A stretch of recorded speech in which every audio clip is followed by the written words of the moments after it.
No think.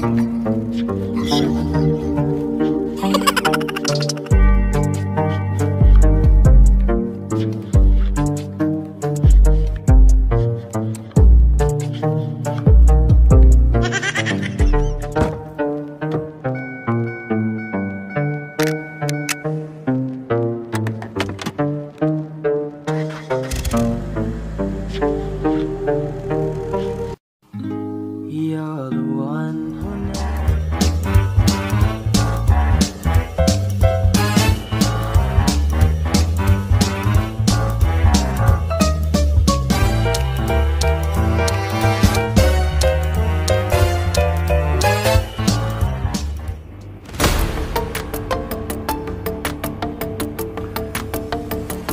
Mga kalingap, mga ka-Adonis, nagulat mo kayo?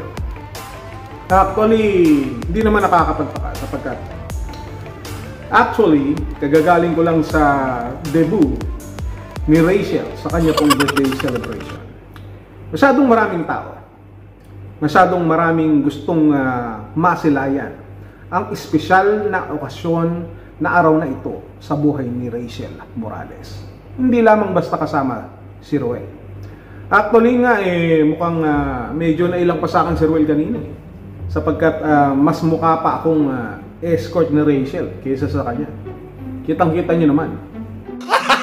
Gago! Ito palang kwintas ko. 500 million na. 500 million. Pero hindi ko pinagmamalaki yan sapagkat kahit gaano man kakinang ang kwintas na ito, mas makinang pa rin ang muka, ang aura, ang selebrasyon na ating pong napuntahan. Marami ang nagmamahal kay Rachel. Marami ang nagmamahal sa Rochelle. At kayo ay kabahagi dyan sa pagkakataon na ito. Kung ano man ang nasimulan ni Rachel nung mga nakalipas na panahon, ibang-iba na po siya ngayon sapagkat siya po ay ganap ng isang dalaga. At hindi lamang bastang isang dalaga, kung hindi napakatalino, maganda, at higit sa lahat, mapagmahal. Hindi lamang kay Ruel. Napagkamalan pa nga ako Ang tawag niya sa akin, Noel of Malalag. Sabi ko, wait, sinasabi ko na nga ba malilito ka sa amin ni Ruel. Direct Noel sa. Pero, ang importante dito, kahit gaano man ang kagarbo ang aming nasaksihan sa debut ni Rachel, ang mahalaga dito, yung inyong presensya. Hindi dahil sa tayo ay nandoon dahil gusto nating makinabang o dahil may iba tayong purpose o motibo na tayo po ay nakipag-celebrate sa debut ni Rachel. Hindi po. Dapat nandoon tayo, wala man tayong maging pakinabang. Ang importante na ipakita po natin yung ating tunay na suporta. Na kahit anong mangyari, na kahit lumipas man ang kanilang kakinangan, especially si Rachel, ay nandoon pa rin ang ating pong suporta. Na hindi lang basta dahil sila po ay sikat ngayon, kaya tayo nandoon, kaya tayo kasama sa espesyal na araw na ito, kung hindi sa mga pagkakataon na tayo ay kinakailangan ni Rachel, dapat nandoon po tayo, kagaya ni Dodong Ruel. Diba? Ganun ang tunay na suporta. Sapagkat sa bundong ito, hindi sa lahat ng oras o pagkakataon ay puro gamitan lamang. Dapat kapag nandoon ka, kapag sinabing Rochelle Fanatics ka, dapat kapag sinabing ikaw ay sumusuporta kay Rachel o sa Rochelle, ipinapakita yan, no? Yung iyong buong puso, yung buong pagkatao. Hindi lamang kung ano ang iyong magiging pakinabang. Hindi dahil sa iyong mabubulaklak na pananalita, na pagtatanggol, na ipagtatanggol ko si Rachel, na dapat ganito, na dapat ganon. Hindi doon nakikita yan. Hindi. Ako nga nababasta Pero isinasantabi ko na yan. Hindi ko pinapalaki ang issue sapagkat alam ko kung ano ako sa aking sarili.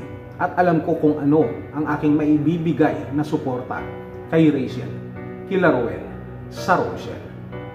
Hindi lang pang revenue yan. Hindi ko kailangan ng revenue. Mayaman ako Kita nyo naman. Kita nyo naman. Diba?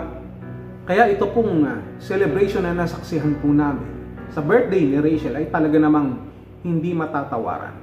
Once in a lifetime na kapag nakita mo ang kanyang itsura sa mga susunod na araw at any point in time na ilabas yang video na yan, huwag kayong magulat.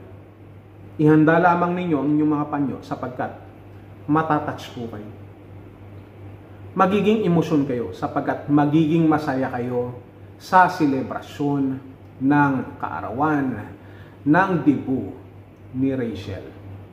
Diba? Yun ang dapat po nating abangan. At wag nyo na akong abangan sapagkat nagtatago ako sa camera. Ayoko kasing mapunta sa akin ng atensyon eh. Gusto kong maging memorable ito para kay Dodong, Ruel at kay Rachel. Ganun lamang yun. Kaya sana, ang dapat nating maibigay, no, na handog, na regalo para kay Rachel sa pagkakataon na ito, yung ating pong tunay na pagsuporta, tunay na pagmamahal, hindi sa kung anumang bagay.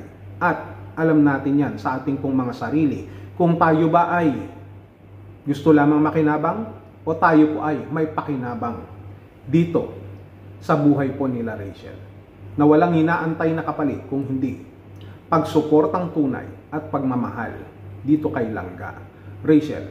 At sa panibagong taon ng kanyang buhay, ni Rachel ay nawa ay nais po natin na makamit niya ang lahat ng adhikain, naisin ng kanyang puso sa tamang panahon. Sa tamang panahon. Alam niyo na kung anong ibig kong sabihin. No? At ito ay mangyayari ayon na rin sa kalooban ng ating Panginoon. Na hindi natin kailangan magmadali kung hindi sapagkat kung anuman bagay ang ating pong hinihiling sa ating mga sarili, lalo na sa espesyal na araw na ito, kung ito ay kalooban ng ating pong may kapal, this is the very, very precious gift na ating pong matatanggap sapagkat ito po ang pinaka-the best sa ating pong buhay na ating pong makikita. Hindi ba?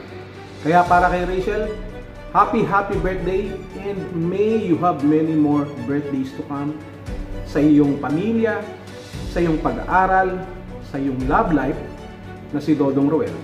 Wag ako. Wag na ako, kahit wag na ako eh. Alam ko, makakamit mo yan.